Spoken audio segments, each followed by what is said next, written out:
This is CGTN, China Global Television Network.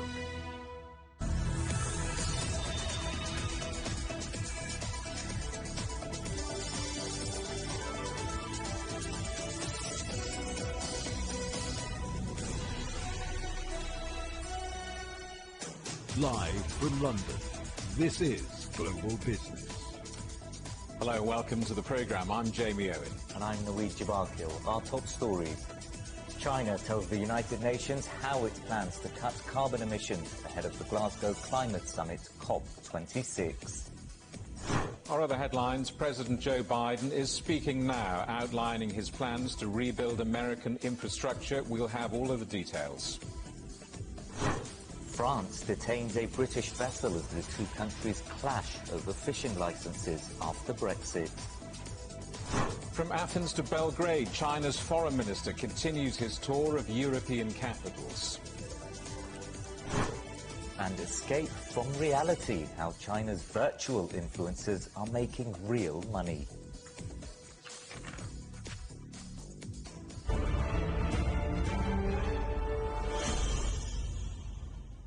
China has sent its plans to the United Nations, outlining its commitments in the fight against climate change. It comes as world leaders prepare for the COP26 summit in Glasgow in 4 days. The documents submitted show that China expects carbon dioxide emissions will peak by 2030 before the country becomes fully carbon neutral by 2060. Let's talk to our correspondent Michael Voss now, who's following the story from London.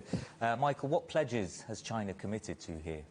Well, as you say, this new document that's just been submitted to the United Nations, some of it is on commitments that have been made before that we knew about weeks before, and the ones you've just mentioned, that it aims to be carbon neutral by 2060 and for emissions to peak by 2030. These are less ambitious, if you like, than the commitments being made by both the United States and the European Union, although China would say that it's up to the richer nations, which historically have caused so much of these greenhouse gases in the atmosphere, to play a bigger part. What is new is this commitment to have a quarter of all of its energy needs made by non-fossil fuels by 2030. That is up from the original figure of 2020. And as you say, now is the build-up, the last few days for COP26, and we're seeing key figures appear in London, including the American Special Envoy John Kerry. Workers are putting last-minute touches to the conference centre in Glasgow, and security is being stepped up with the opening of the UN climate conference COP26 in Glasgow just days away. Demonstrators are also arriving. This is Ocean Rebellion staging a flaming protest for their children's future, targeting the impact of oil companies. Some of the key participants are currently in London, where the US Special Envoy John Kerry gave a speech laying out Washington's position. Now, we must significantly accelerate our efforts. That is a judgment not of me or President Biden or of anybody in politics. It's the judgment of the best science and mathematics. That's what this is about. Not ideology, not politics. It's about mathematics and physics. A UN-sponsored report this week warned that current commitments to reduce greenhouse gases won't be enough to limit temperature growth to 1.5 degrees C. If stricter targets aren't enacted, temperatures could rise by 2.7 degrees with catastrophic consequences. One of the world's leading naturalists, 95-year-old Sir David Attenborough, also spoke on Thursday, calling for a united action plan. Would it not be marvellous to suppose that as a consequence of our discoveries, and that science's discoveries, that the nations of the world joined together and actually did something at COP in this coming conference? Let us see what it does. But I hope and pray that, my goodness, it takes action. Fossil fuels aren't the only problem. Methane gas from cattle is another factor, and not everyone is on board to tackle the issue, with Australia's Prime Minister announcing that he won't sign up to methane gas reductions. What we've said very clearly, though, is not signing up to the 2030 methane request, and that's actually a bipartisan position, and we've made that very clear, and that's been reported today. We've also said very clearly that under our plan, we won't be putting any mandates on farmers. Now, Australia isn't the only country that's pushing back on some of these proposals. India, for example, has said that while it intends to be a positive part of the solution, it doesn't think that setting zero carbon emission plans for 2050 or 2060 is the way to go, and that richer nations must put greater emphasis on helping the poorer nations cope with some of the problems created by climate change. There was also another mini summit here in London today with the leading business, political and community leaders in the capital coming together, looking for creative ways to try and cut the effects of climate change in the capital and build a greener future. Michael Voss for us in London. Thank you. Well, that's the political narrative. What about business? There are calls for financial institutions to play a greater role in reducing emissions, investing sustainably and being more transparent about market practices. French President Emmanuel Macron has been hosting a conference focused on the private sector. Our correspondent Ross Cullen has been watching that for us. Ross, some tough talk from politicians. Could this be a sign of things to come at COP26 next week, perhaps? Yeah, that's right, Jamie. Some tough talk. What perhaps is the last opportunity for climate talks before COP26, the climate change conference in Glasgow, gets underway at the start of next week. We heard from Bruno Le Maire, the French finance minister, really clamping down on French banks located in the financial district of La Défense, just at the other end of the Champs-Élysées. Mr. Le Maire said that French banks need to act better. They need to act quicker in facing up to their financial responsibilities. We also heard from Mr. Le Maire's boss, Emmanuel Macron, the president of France. He was the lead speaker, speaking first at this virtual conference, and we can hear now a little bit more of what Mr. Macron had to say. Carbon neutrality is the objective for 2050. I have no doubt of the sincerity of everyone's intentions. We must remember that to reach carbon neutrality in our countries by 2050, certain industries must accelerate their efforts and agree to different efforts per sector. The multiplication of these coalitions is a sign that there is growing awareness. The fight against climate change is a race against the clock, and so we must all cooperate, otherwise we will all be losers. Ross, who else was speaking, and what do they have to say about the private sector and the climate emergency? Well, somebody who's been very visible at a lot of these climate talks, Mark Carney, the UK Prime Minister's Special Advisor on Finance and Climate. He was speaking about financial institutions, saying that the transition that a lot of countries are going through at the moment towards a greener future, low emissions targets and improved investment in renewables, that's an opportunity for financial institutions to be more open, particularly when it comes to ESG, environment, social and governance, trying to ensure that companies are greener, more socially responsible and more open in the way that they are run. Mark Carney also said that all stakeholders, including the general public, will want to hold financial institutions to account when it comes to their green responsibilities. We did hear from the private sector as well, the executive vice president of the cosmetics giant L'Oreal, the vice president of investment managers BlackRock. They were also speaking and saying that they are committed in the financial sector specifically and the private sector more broadly to meeting their responsibilities when it comes to fighting the climate emergency and protecting biodiversity. So all eyes now on COP26 getting underway at the start of next week. Ross Cullen in Paris, thank you very much. US President Joe Biden has been speaking after meeting House Democrats and has hailed his plans for the country's economy as a historic opportunity to build back better in the wake of the COVID pandemic. Well, after he met those Democrats in a last-minute bid to push through his stalled infrastructure spending plan, he has faced some resistance. House Speaker Nancy Pelosi is trying to hold a vote on the $550 billion package, but the president faces strong opposition even from within his own party. Let's talk to our correspondent John Terrett now in New York. John, this is proving a real headache for President Biden, isn't it? Well, Naweed and Jamie, you should understand this is a very important moment in American political history. It's a very important moment in the presidency of Joe Biden, and we've been watching it very closely for obvious reasons here at the New York Stock Exchange. You may be able to see the monitors carrying the pictures from the White House still. Now, let me try to explain what this is all about. The president has just come out after delaying his flight to Rome, where he'll be meeting the Pope over the course of the next couple of days. As you know, he delayed that flight a little bit to go up to Capitol Hill to speak to the Democratic caucus there, to sell them a new framework for some infrastructure spending on American people, the Build Back Better part. We'll get to all this in just a second. The important thing is what he's just said. He said that the framework that he's now selling basically will provide millions of jobs for Americans. It'll help to boost the economy. He said it'll help to reduce inflation. He said it will help the American people, it'll turn the climate crisis around, and it will win over other countries, and he cited China specifically. I'm afraid he did. He always does these days. You know that. He also said that this new framework is fiscally responsible and completely paid for and will require bipartisan support. Let's take a listen to what Mr. Biden had to say just a few moments ago.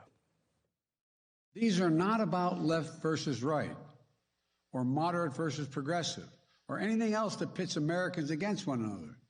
This is about competitiveness versus complacency. Competitiveness versus complacency. It's about expanding opportunity, not opportunity denied.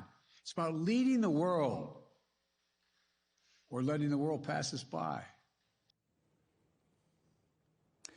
Well, let me try and help you understand exactly what's going on here, because it is complicated. Now, on the table in the House at the moment is a $1.2 trillion basic infrastructure bill that will be paying for things like roads and bridges and waterways and broadband. And the president in that speech has just said there are 45,000 bridges around the country that are in need of urgent repair. Now, that is going to pass one day because it's been drawn up by Republicans and Democrats, and it's sitting waiting for a vote in the House.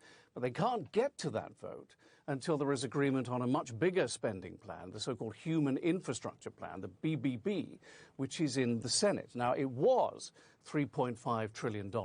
And because two senators are very unhappy about the level of spending, it has now been whittled down to $1.75 trillion. And this is what the president is talking about just now. Now, it's very important to understand, this is not a bill. Okay, it is a framework. It is effectively 5 or 6 points written on the back of a cigarette box. Basically, that's what happened. And that's what the president was just talking about. Now, the important thing to understand is what's in it and what's out. Okay, so what's in it is millions of dollars for climate change. Also, universal pre-K for American children aged 4 to 5. It's paid for 6 years. Subsidized childcare. No American parent will have to pay more than 7% of what they earn for childcare.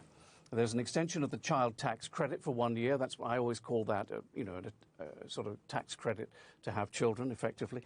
And there's an extension of Medicare, which is one of 2 social programs here for older Americans to help them get hearing. But listen to what is not in it, because this is very important. What is not in it is paid parental leave. There was a lot of hope for that you would be able to take leave from your company and the federal government would support you in doing that if your child was sick or indeed if you were having a baby. Free community college. They were going to provide free community college for 2 years. It's gone. It's out. There is an extension of Medicare regarding dental and vision, but not for hearing. There is for hearing, but not for dental and vision, as I said just now. Now, this is a tipping point for Joe Biden. Why is it a tipping point? Because time is running out. The midterm elections will begin campaigning for that on the 1st of January. And once you get to that stage, there's almost no time really to do anything. It's very difficult to get anything done. That is why President Obama spent the entire first year of his presidency in 2009 working on Obamacare. Next week, there are 2 gubernatorial races, and they're pretty close. One is, anyway. One's in Virginia, the other one is in New Jersey. Those elections will set the stage for that congressional election, the midterms, in November of 2022. And secondly, President Biden is going overseas now. He's going to be taking part in COP26, and he does not want to be embarrassed by what happens here in Washington, D.C. He wants to be able to go and say, look, other countries in the world, look what I've done. I've actually got legislation passed regarding infrastructure. And at the moment, as he flies off, he can't do that because we don't know how many people in his party. We know the Republicans are likely to vote against it, but they have razor-thin majorities in the Democratic Party in both the House and the Senate. And we don't know how many of his party are going to vote against, first of all, the infrastructure bill on the table in the House, and now the framework. And the framework itself could take many weeks to draw up. I hope I explained that okay. You gave it a good go. Thank you. John Terrett in New York for us. You're watching CGTN. Still ahead, lockdown returns, Moscow shuts down as coronavirus infections surge. We're live in Russia next.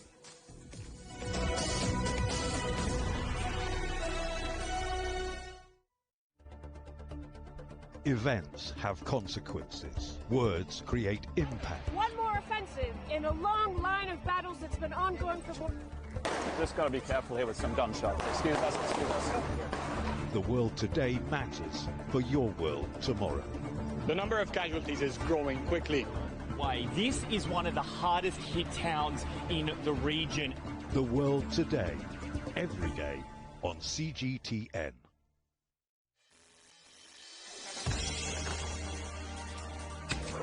The world has changed under the pressure of the pandemic.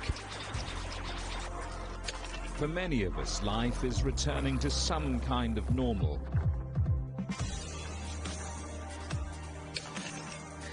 As we're adapting to changes in all of our lives, let Global Business Europe be your guide to the new normal.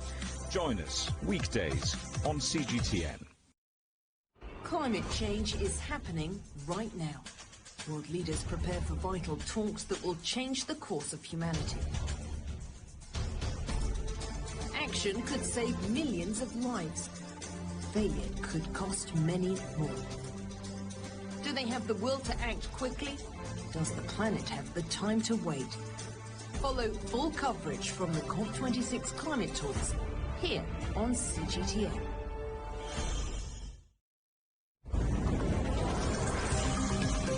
This week on Razor, in a COP26 special, we'll look at storing carbon dioxide by turning it into rock, and the dream of clean energy from nuclear fusion.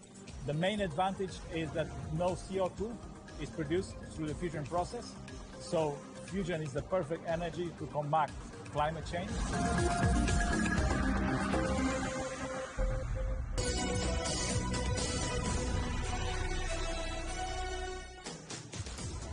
Welcome back to Global Business Europe. Quick reminder, CGTN is available to watch for free on all the major digital platforms, on Smart TV or online on Roku, Apple TV, Amazon Fire and Android TV, YouTube and Dailymotion, CGTN.com and the CGTN app, and in the UK on Freeview.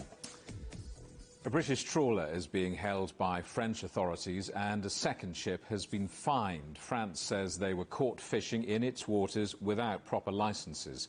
Disputes over post-Brexit fishing rights have escalated between the two countries. Our correspondent Andrew Wilson is following the story for us. Andrew, do we know where the British ship is now? Still in port, still tied up in Le Havre as discussions continue, Jamie. The crew are said to be in good spirits. This is the fishing trawler Cornelis Gert-Jan, coming out of Macduff Fisheries in Scotland.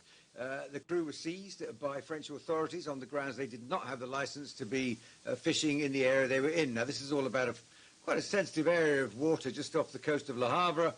These boats are not fishing boats, they are scallop dredgers, and they're only allowed to fish for scallops at certain times of the year. The fishery is closed for the summer, comes open again in October. The specific licence is given to specific boats. Now, any British boat using that should be on a list held by the UK maritime authorities that the French authorities can reference at any time. Seems there's a little bit of a disagreement about whether the Cornelis Gert-Jan was on this list or not, but that, of course, is being sorted out. But in the background, there's this looming row over fishing rights still being discussed post-Brexit between the European Commission, the French authorities, other national fishing authorities, and of course the UK. Should be concluded by November the 2nd, but talks thus far are not going very well. The French say they're missing out on fishing licenses that they deserve, and so they're getting ready to escalate the situation. So although this dredger being taken in is a matter of perhaps a misunderstanding over its license, it certainly represents the temperature being ramped up, and we can see the Home Secretary responded to exactly that sentiment today when she was asked about this event. In terms of what has happened this morning, I think it's important to say, obviously, that it's disappointing, and we as a country have fulfilled all our obligations under the TCA. But at the same time, government and, cross-government discussions will continue, both at Commission level, but also with counterparts within the French administration. Disappointing, that's what the Home Secretary says. Disappointing also what George Eustace, the Environment Minister, said as well when asked about this event, and disappointing also what the authorities in Jersey, the Channel Island closest to France, also said today. They're all getting rather tense about what the French are going to do next, and turning to the Ministry of Maritime Affairs, which is a ministry particular to the French government. This is what their minister had to say about the same event today. C'est pas la guerre, c'est un combat. It's not a war, it's a fight. The French and the fishermen have rights. An agreement was signed and we must ensure that it is respected. We have fishing rights and we must defend them, and we are defending them. It's always been said that the face of Brexit in France would be that of its fishermen. Andrew, is this diplomatic dispute going to be quickly resolved, or is this going to go on and on?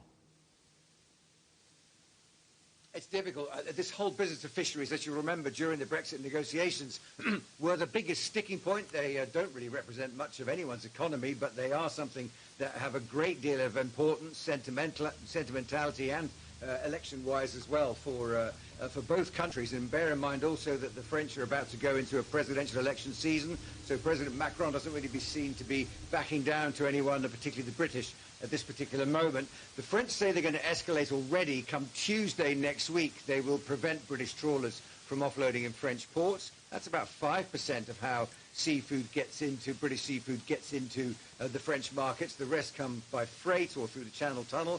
They say they'll also tighten up checks on those means coming through as well, checking freight coming through, checking fishery products coming in through the Channel Tunnel as well. That could make life rather difficult. That could cause tailbacks. That could cause inconvenience for all other shipping companies as well. So it's not something the UK wants to see as a result of coming out of the Brexit negotiations. So there will need to be some talks. We've heard in the last half hour or so that the authorities in Jersey have said they're now prepared to issue 162 fishing licenses to French boats. That may ease the temperature somewhat, but clearly it's not going to spread into other industries. There is suggestion that the French might affect the power supplies to Jersey and other Channel Islands. I don't think we're in that those sort of waters yet.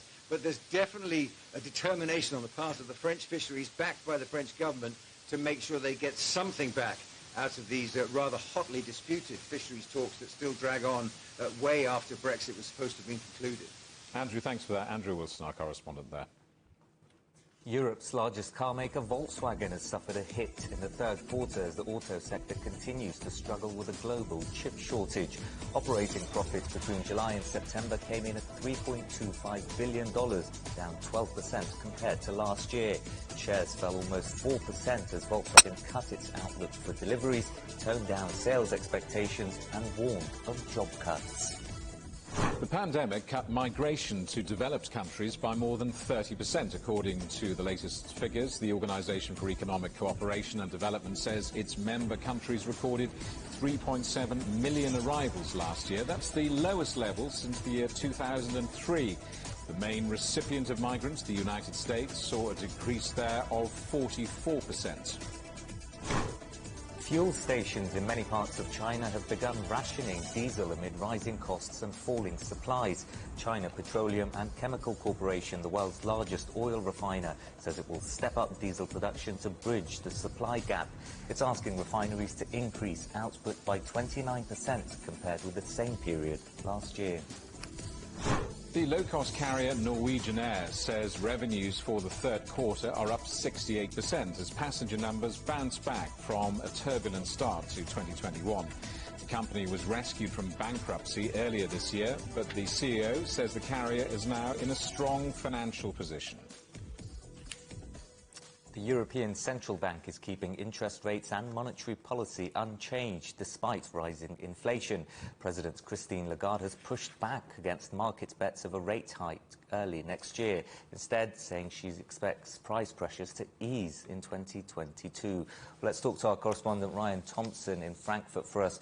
Ryan, inflation within the Eurozone now hitting historic highs begs the question, why is the ECB not hitting the brakes?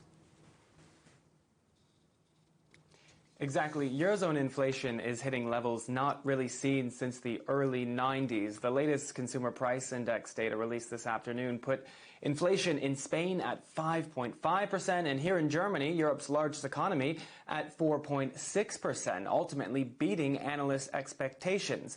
It's clear that price gains are on the rise, but the question is by how much? And the ultimate question is it transitory? The ECB does seem to think so, though it does admit that it expects this period of inflation to last longer than it had initially estimated. It really thought it would be coming down about now, but it's now saying that it's going to stick around until the new year, and then that's going to be the point that we see these high consumer prices and ultimately inflation indicators start to go down then. But they really are committed. It will go down, and that's why it is committed to keeping its emergency pandemic bond buying program alive, though it has made it with the caveat it will be at a significantly more moderate pace. So down from its peak pandemic emergency level of about $93 billion per month of spending. And this really sets the ECB apart from other leading central banks around the world, notably the Bank of England or the US Fed, which has signaled that they will begin to start tapering this type of spending in the coming weeks. And Ryan, another useful barometer, if you like, for the European economy is German inflation as well as unemployment figures. Yes, Europe's largest economy is in an interesting spot. We just spoke about those inflation figures, 4.6%. This is higher than analysts had expected, 4.5%, but a clear sign that even in a really rigid economy like Germany, it is not immune to these inflation concerns that are hitting the global economy. And analysts say it's really hard to be immune from them because, of course, you're seeing the supply chain squeeze being a huge factor, but also these rising energy prices really affecting all sectors of the economy and having a huge knock-on effect. We also saw this unemployment data. This was a bit of a shift, beating expectations, but in a good sense, it dropped to 5.4%, and economists say that it's a sign that Europe's largest economy is on a post-pandemic hiring spree and looking to try and make its recovery as soon as possible. Thank you. Ryan Thompson in Frankfurt. China's foreign minister has ended his visit to Serbia, the second leg of a four-country European tour. His talks focused on the pandemic and China's future investments in Serbia. With the details, our correspondent Alyosha Malenkovic. A busy schedule for Wang Yi started with meeting his Serbian counterpart, Nikola Selakovic. The two ministers also attended the signing of the cooperation agreement between the Chinese and the Serbian foreign ministries. Wang Yi then had one-on-one meeting with Serbian President Aleksandar Vučić, who made special mention of their mutual support and economic collaboration. We have outstanding relations and a steel friendship. I'd like to thank Wang Yi and President Xi Jinping for their support of Serbia. What positively surprised me is the point he brought today, a necessity for our collaboration in the area of robotics and artificial intelligence. With China's help, Serbia can move ahead together with the most prosperous world nations. The economy was a pivotal point of Thursday's talks in Belgrade. Serbian President Vučić announced that currently China and Serbia are jointly working on projects worth $8 billion. Serbia is for us a special place. Chinese have a special emotional link with Serbia. 1.4 billion Chinese know that in the western part of the Eurasian continent, we have a steel friendship, and that's with Serbia. China's foreign minister also referencing their enduring relationship and Chinese investment in Serbia's copper and steel mills, as well as fighting the coronavirus epidemic. Analysts here say the visit of Chinese Foreign Minister Wang Yi was very successful, both on the political and economic fronts. After the two-day stop here in Serbia, Wang Yi continued his four-country European tour with a visit to Albania. Aljoša Milenković, CGTN, Belgrade. A prototype of a flying taxi has gone on display at Rome's airport, with its creator saying it could be flying around the Eternal City in just 3 years' time.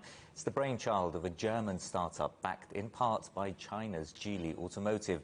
To see it in action, head to europe.cgtn.com. You're watching CGTN. Still ahead, India's electric vehicle market is on a bit of a roll, but we'll find out why there are still a few bumps on the road ahead.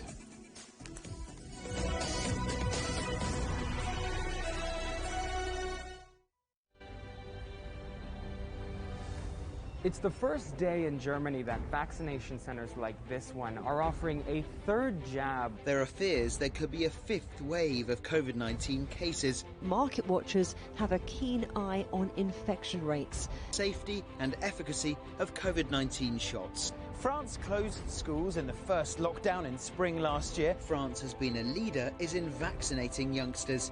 If a spike necessitates another lockdown, Italy is now close to reaching its target of immunising 80% of the population over the age of 12.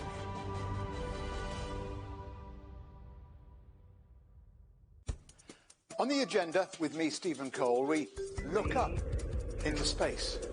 We look down into data. We look at debt. We look at politics. We look at opioids, climate change.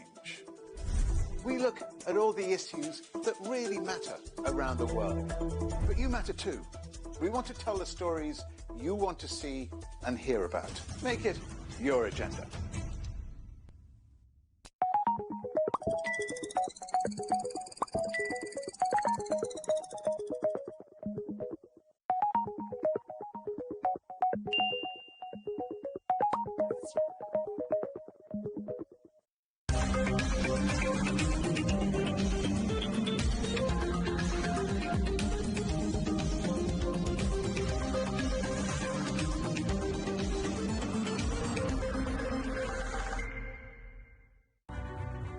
The agreement is signed.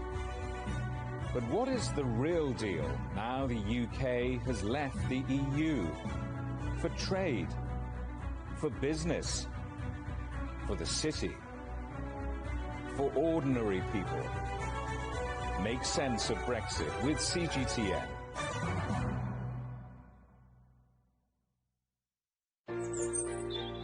Ever wondered what's the difference between a bear and a bull market? Where are the cash cows? And who are the lame ducks? And what exactly are black swans? Grey rhinos? And unicorn companies?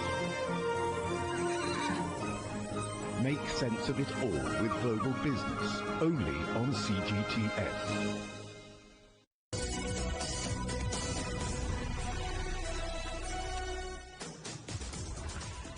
Welcome back to Global Business Europe with Jamie Owen and Naweed Jabarkil. Our top stories. China tells the United Nations how it plans to cut carbon emissions ahead of the Glasgow Climate Summit COP26. President Joe Biden tries to persuade lawmakers to back his $550 billion plan to rebuild American infrastructure. And France has detained a British vessel as the two countries clash over fishing licenses after Brexit. The oil giant Royal Dutch Shell has reported lower than expected earnings for the third quarter, despite surging prices for fossil fuels. Adjusted net profit for the 3 months of July to September fell to $4.1 billion. That's compared to $5.5 billion in the previous quarter. Shares in the company fell around 1.5%. What about the French group Total Energies? Well, they say high gas prices in Europe and Asia could last into spring, as it reported a sharp rise in third quarter earnings. Profits soared to $4.8 billion, compared to just 850 million in the same period last year.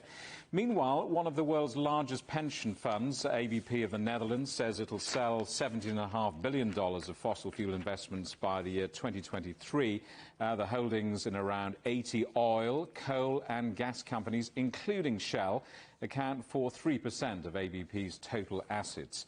Well, Kingsmill Bond is an energy strategist at Carbon Tracker, a financial think tank that analyses the impact of energy transition on capital markets, and I'm delighted to say he joins us now. Kingsmill, welcome. ABP is offloading holdings worth, I think it's $15 billion. It's an astonishing amount of investment. Why this sudden radical move now? Thank you. Well, it is an astonishing amount of money, but you have to realise that ABP is actually one in a very long line of other people who have been divesting from fossil fuels over the course of the last few years. So ABP manages $500 billion, $39,000 billion of assets under management is now being run by people who have divested out of fossil fuels. It's one of many. ABP is facing the possibility of legal action in the Netherlands over its fossil fuel investments. I wonder, does this move have anything to do with that? And how will this move impact the wider sector? So Shell, as you know, itself is facing legal action in the Netherlands and increasingly actually now right across the world, from the United States to Europe. For certain, we are seeing increasing numbers of legal actions putting pressure upon fossil fuel polluters. I'm sure that weighed upon their decision. This is almost like being in a parallel universe, really, because global demand for natural gas and oil is still rising. So is divestment from fossil fuels realistic? I mean, is it really going to drive down oil and gas production or lower global demand? Well, to take issue with that, we think that actually global demand for fossil fuels peaked in 2019, and now we're just bouncing along the plateau. We'll have to see, but nevertheless, it's not certain that demand is going to carry on rising inexorably. And therein lies exactly the point. There are three reasons ABP divested. The first, as you mentioned, is legal. The second is reputational, but the third is financial. There are very good reasons not to want to get involved in a sector with huge overcapacity and the prospect of falling demand and rising legal costs. So there are good reasons to get out, actually, for financial reasons too. OK, so they're going to get out. I mean, isn't it the case, perhaps, that these equity and asset divestments will quickly be picked up by other investment funds, I don't know, Saudi, PIF, Abu Dhabi's ADIA? They may well pick them up, but the key point is that they're going to struggle to make a lot of money out of them. And therein lies the point. If these countries and sectors are already highly exposed to fossil fuels, buying more fossil fuel assets at the end of the fossil fuel era would be financially highly profligate and risky. And what about the suggestion that we'd all be better off creating some kind of regulatory environment that forces both international and national oil and gas companies to redirect their energies? Well, in an ideal world, of course, we would have a global carbon price and the market would sort this out. But sadly, we don't live in that type of world. And I think, however, it's also important to realize that the drivers of change are not the incumbents. So the people who are coming up with the new solutions, the solar and the wind and the batteries and the green hydrogen, these are new companies, new challenges. As usual, what all the incumbents really do is try and fight change. Don't look to the old for the drivers of the new. Kingsmill Bond, thank you very much indeed for talking to us. 2 British Olympians have joined climate change protesters outside the UK's largest oil refinery. Sailor Laura Baldwin and gold medal-winning canoeist Etienne Stott helped block the entrance to the site in southern England, while other activists scaled oil storage silos. They're calling on the government to ban all fossil fuel investments and halt the expansion plans at the site. India's electric vehicle market is on a bit of a roll. The government has extended an incentive programme pledging $3.5 billion over 5 years to boost investment and production of clean energy cars. But there are a few speed bumps on the road ahead, as Radhika Bajaj explains. Electric cars make up just over 1% of all cars on Indian roads. But the Indian government wants that figure to stand at more than 30% by 2030. It's launched big investments and production-linked schemes to push for local production of electric vehicles and their components in India. With fuel costs at record highs, limited EV offerings in the country are getting more attention than ever. But with starting prices of EV four-wheelers in the range of $10,000, they remain unaffordable for a majority of Indian buyers. First and most important is the battery prices. When we see battery prices dictate nearly 40 to 50% of an EV cost, and the prices of them are falling drastically. So if we go by the industry norm that everybody is expecting, that once the battery prices are sub US $100, then the prices will be affordable for overall EVs. Second important thing is, other than the battery prices, there needs to be affordable multiple options from leading brands.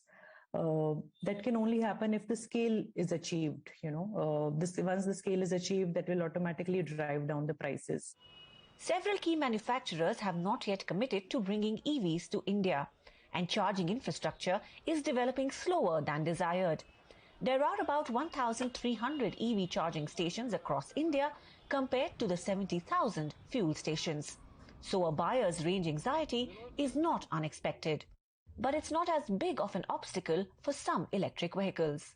I think two-wheelers is where the revolution will start and should start because, firstly, two-wheelers are more an urban phenomenon, which is ideal for EVs. You don't need very long range.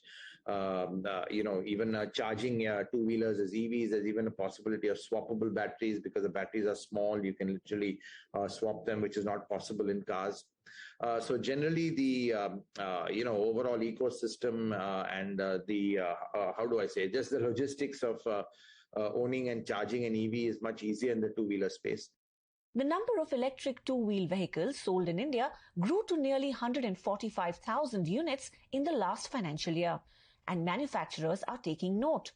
Recently, ride-hailing app Ola's electric arm announced an investment of $320 million in a factory with plans to make 10 million electric two-wheelers every year. Its first offering, a scooter priced nearly at par with similar petrol options, sold 60,000 units in the first 24 hours. E-commerce giants like Flipkart and Amazon are also investing in two- and three-wheeled electric cars to make consumer deliveries.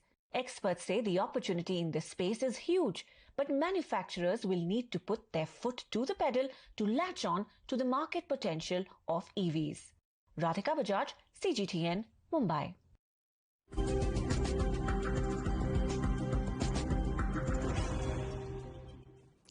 The UK's Transport Minister says Britain will remove the last 7 countries from its coronavirus red list. From November 1st, travellers from Colombia, the Dominican Republic, Ecuador, Haiti, Panama, Peru and Venezuela will no longer be required to quarantine in hotels. However, a Downing Street spokesperson says the red list quarantine system will not be scrapped entirely and remains an important tool in the country's COVID-19 response. China is racing to contain its biggest coronavirus outbreak in 2 months. 23 new infections have been reported in the last 24 hours. The recent wave started earlier this month, with cases appearing in nearly a third of the country's provinces and regions. 3 cities are now under lockdown, with around 6 million people told to stay at home.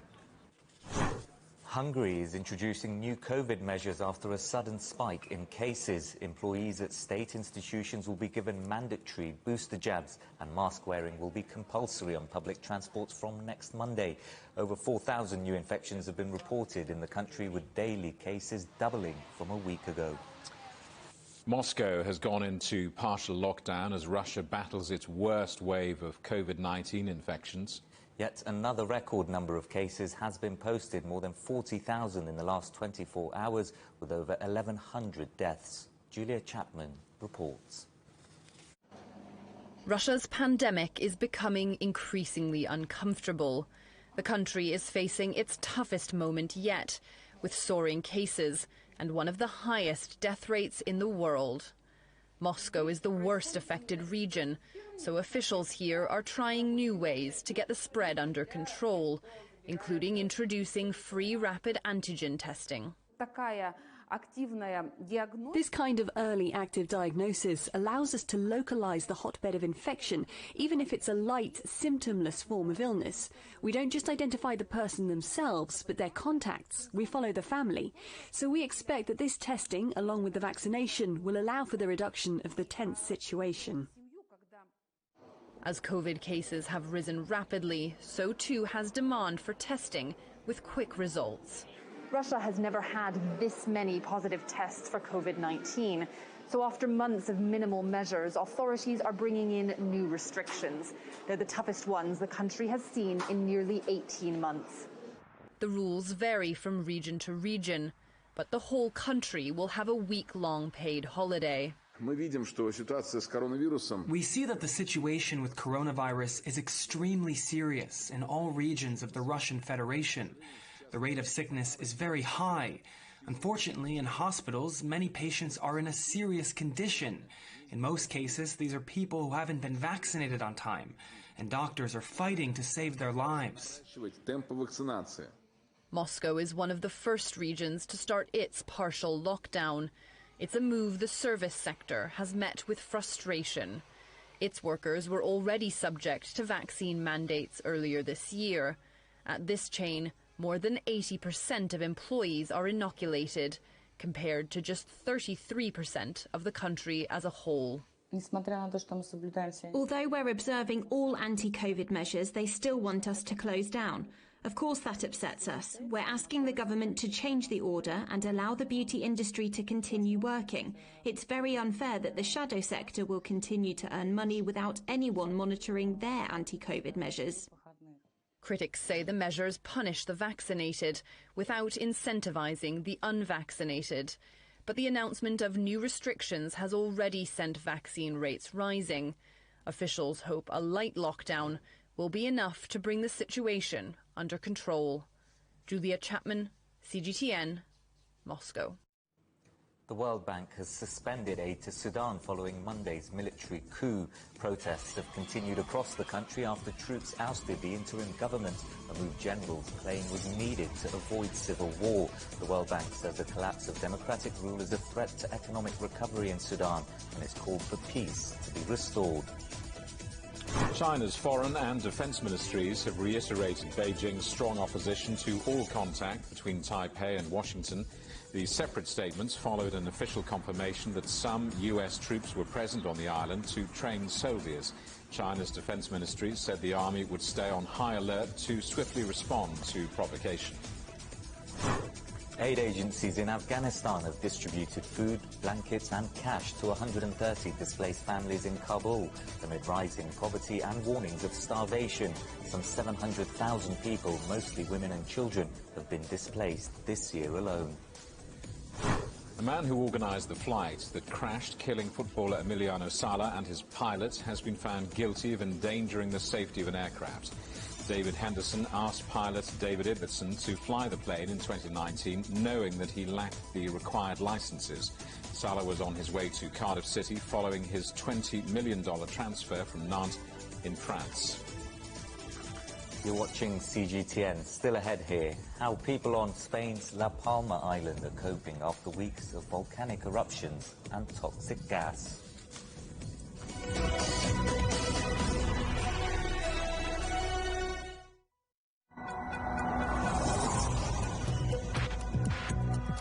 Each day, there are millions of stories. Each one can open new perspectives, new possibilities. Wherever you look, we are there. To see, discover, explore. We put the pieces together to find what really matters to you. All around the world, all around the clock.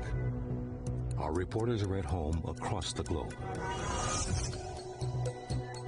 From our headquarters in Beijing and production centers in Washington, Nairobi, and London, China Global Television Network. Stories from across the globe, reaching people across the globe. CGTN. See the difference. Murray, what would you say is a good question? Stephen, I'd say it's one where there's always more than one answer. The Answers Project is a new podcast series from CGTN Europe. With me, Stephen Cole. And me, Mari Beveridge. In each episode, we'll take a complex question. And with the help of some of the world's foremost experts, shine light on some of the answers. So join us for The Answers Project. Available wherever you get your podcasts.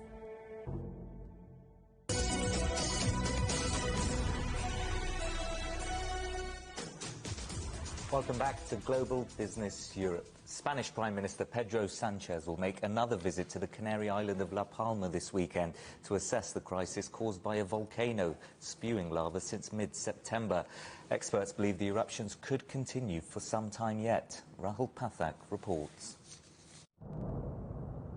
Now in its sixth week, the La Palma volcanic eruption seems to have become more intense, with bigger lava flows and increased seismic activity. Another partial collapse of the main cone has allowed a sixth vent to appear, but thankfully the new lava flow looks to have merged with an older path and should avoid further building damage. One symbol of resistance against this natural disaster has been the Santella family house, which was engulfed by molten lava, but somehow still remains standing. It's a painful reminder of a place they still call home. As a family, we enjoyed many parties there, events, Christmas, our summers, all at that place. So you don't want it to collapse. That's how we feel. But on the other hand, the longer this goes on, every day is like torture. Now, the lava flow has covered nearly 900 hectares of land, and thousands of people have had to evacuate their homes. Now, the force of these latest eruptions has shot the lava skywards to nearly twice the height of the Eiffel Tower. The volcano has attracted an influx of tourists, many of whom have flown in from abroad to see the eruptions for themselves, but this has angered many locals who've suffered greatly. According to the experts, this suffering looks set to continue. We have a good indication of where we are right now. You could call it the DNA of the eruption. It's the sulfur dioxide levels. The data we have received shows it's at the highest level recorded so far. The measurements now show there's been up to 56,000 tonnes released. These figures are huge. That's why I believe it will continue to erupt for a long time to come. Pedro Sanchez, the Spanish Prime Minister, is due here again for another visit on Saturday. He will try to reassure the local residents that everything will be done to help them through the crisis. It's a crisis that looks set to prolong their suffering with no immediate end in sight. Rahul Pathak, CGTN, Madrid. Now, virtual idols, artificial online influencers who are not human. It's an idea that originated in Japan but has become increasingly popular in China. They can talk, sing and dance and even appear on reality TV. Ying Junyi reports.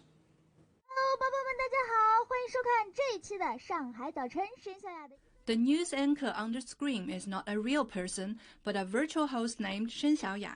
Introduced by Shanghai Media Group last year, she's been pretty busy, hosting several programs and even conducting interviews. And with the support of an AR camera and a motion capture studio, she will also be able to report the upcoming International Import Expo, just like a real reporter. I've been working for 1 year and it's been quite busy. I usually host TV news programs and live streams at some big events. For example, I'm preparing for the 4th CIIE now, and I also communicate with my fans online. While Shen Xiaoya was not created to make money, most virtual idols have plenty of fans happy to spend money on them. First produced for anime, comics, and games, virtual idols are beloved by many of the young generation who show increasing interest in their work. And many companies and events organizers have now started paying attention to this niche marketing tool, as they want to build a connection with the highly digitalized younger generation. Virtual idol Xiao Xiayu made her first appearance 2 years ago, and now has 240,000 followers on video platform Bilibili. She says there are more companies deciding to work with virtual idols now. For example, computer component maker NVIDIA is now working with us. And there are more entertainment programs now interested in our singing and dancing. Some producers have even created shows especially for us, and we have bigger audiences than before. They are not just comics fans. Many of them are interested in talking about real issues now. So what we do during our live streams is also changing. 还有一些歌曲的选择上面。 Stephen Liu is one of the supporters of the virtual idols. He has purchased several derivative products based on virtual characters, saying they have a more real, if you can put it that way, emotional connection to their fans than human idols do. Compared to real idols, the performers behind the virtual idols are performing based on their virtual models. Audiences don't know them in real life, so they can be more open and more willing to interact with their fans. And they can do more things with the virtual models than a real person could, producing more interesting content. It's no coincidence that the rise of the virtual idols has come along with the increasing digital environment in which we live. 5G, virtual and augmented reality, computer imagery, with all these technologies, it's easier to make the virtual idols more lifelike and attractive. Where is all this going to end? We are now talking about the concept of metaverse. It refers to a future iteration of the internet made up of 3D virtual spaces linked into a virtual universe. For example, the VR games now are based on the concept. And with the development of hardware and software, there are more marketing strategies based on it. Virtual idols are one of those things based on the metaverse concept. And in addition to the virtual idols, we also have virtual artworks now, and there will be more to come in the future. From concerts and fashion shows to live streaming and commercial activities, research from II Media says the virtual idol industry in China generated 3.5 billion yuan in total in 2020, with a 70.3% year-on-year growth. The market is expected to be worth 6 billion yuan this year, and that's in real money. Yingjun ISIS for CGTN Shanghai. Now, the public voted for it to be called Boaty McBoatface in 2016, but officials intervened, instead naming it after Britain's best-known naturalist. The RRS David Attenborough is one of the most advanced polar research vessels in the world. It's currently moored in London ahead of the COP26 climate summit. The public will be able to see the ship before it embarks on its first research mission to the Antarctic next month. The headlines again. China tells the United Nations how it plans to cut carbon emissions ahead of the Glasgow climate summit, COP26. President Joe Biden tries to persuade lawmakers to back his $550 billion plan to rebuild American infrastructure before leaving a short time ago for Europe. And France has detained a British vessel as the two countries clash over fishing licenses after Brexit. Well, that's it for Global Business Europe. Thank you for watching. More on all of our stories at europe.cgtn.com, and do follow CGTN Europe on Twitter, Facebook and Instagram. We're also on smart TV apps, Roku, Apple TV, Amazon Fire and Android TV, YouTube and Dailymotion, CGTN.com and the CGTN app, and in the UK on Freeview. Coming up next on CGTN, it's Africa Live. We'll see you again tomorrow, same time, same place. From all of the team in London, it's goodbye. Goodbye.